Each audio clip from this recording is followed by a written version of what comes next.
The year 1939 was an important year for Europe and the rest of the world.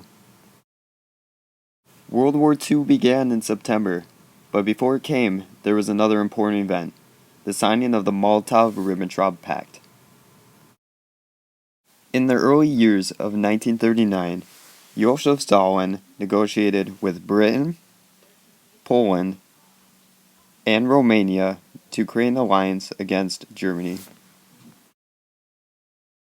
This attempt failed and resulted in the Soviets wanting control of both Poland and Romania. When Poland and Romania refused, the Soviets decided to create a pact between themselves and Germany. This pact between Joachim von Ribbentrop, Hitler, Stalin, and Molotov was important because it made time for the Nazis and Soviets to consolidate their powers and not allowed either party to aid an enemy of a different party. Along with this, the pact divided Poland and other countries between the Nazis and Soviets, giving Russia the territory that it desired. The signing of the pact was a very important event at the beginning of World War II. It was supposed to bring treaty between the Nazis and Soviets, but in reality, it provided the Soviets with countries they wanted and time to build their army. Germany would break this pact in 1941 when they attacked Russia, leading to many bloody battles against the two armies, and ultimately, the defeat of Nazi Germany.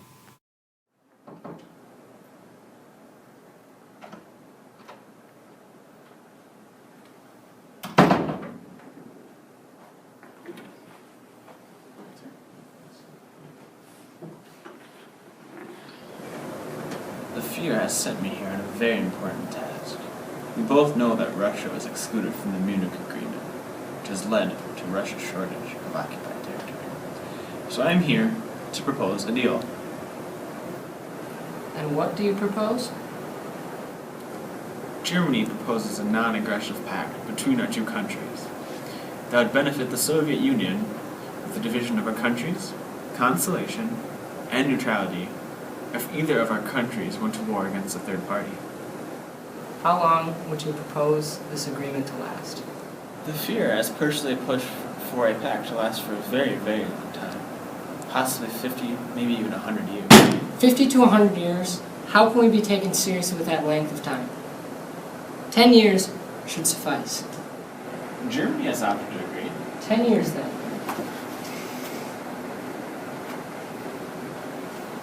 I don't trust them one bit. After the signing of the Ribbentrop Pact, Germany had success early in the war with their blitzkriegs in Poland and France. Russia also invaded Poland and took over the eastern portion of the country. With the early successes of Hitler's campaign, he began to take on the thought that his army was invincible. He wanted to take over England, but he knew that invading England would put the Russians at his back, which would easily allow them to attack the Germans. So Hitler decided that he would invade Russia, and he believed that he could do it before the winter set in. This was a very large mistake for Hitler, because he underestimated the strength of the Soviet army. Not only did the Red Army outnumber the Germans, but they also had more advanced weaponry. The T-34 tank used by Russia was an engineering marvel. The front of the tank was sloped, increasing the area a projectile would have to fire through. And since the tank was relatively small, it was able to maneuver through the harsh terrain of Russia. Even though it was clear the Germans were outnumbered, and Russia had a better weaponry, Hitler still decided to invade Russia. In 1940, the first plan was developed, which focused on Moscow. Then later in 1940, the plan was changed to feature 3 army groups with a main objective at Moscow. And finally, the plan was changed for a third time, to focus on attacking to the north instead of Moscow.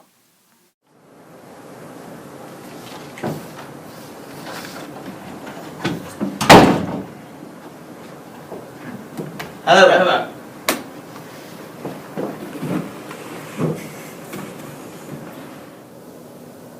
raw materials of Germany have been running low as of late, and the Soviets have been pressuring us over the Balkans, leaving us no choice. We must attack Western Russia.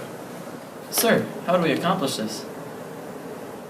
Stalin's great purges of Russian generals from the previous years have left the army futile. With the unexperienced generals at the command, this would be the best time to attack. Hitler, occupying Western Russia could do more damage than good to the German economy. I do not see how this could be. Occupying Russia will bring forth more men to work in the German industries, along with Russia's beneficial materials. It can provide Germany with a vast amount of natural resources.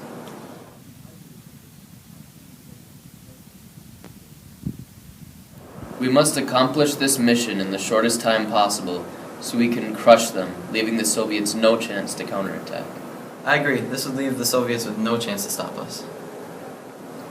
I believe that Moscow should be a major target, but our supplies are short.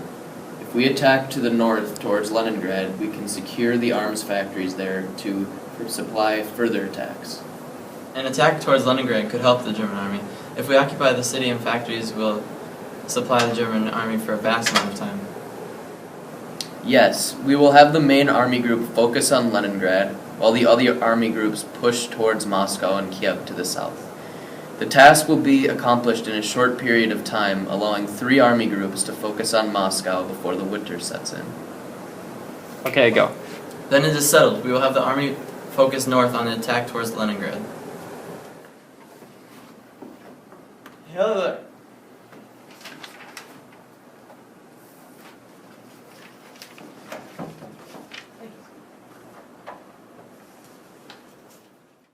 The decision by Hitler to attack North Russia at Stalingrad proved to be one of his biggest blunders in the war. Hitler believed attacking to the north would supply his troops and ruin the morale of the Soviets. Then he could bring a massive attack on Moscow and completely defeat the Russians before the winter set in. Why this proved to be a mistake is because of the vastness of Russia and Hitler's overlooking of the Red Army. He badly misjudged the Red Army, believing that they would fall apart like the Slavs. In the end, Hitler would eventually fail to take Russia before the winter set in. This led to the eventual defeat of the German army and was the start of the downfall of the Third Reich.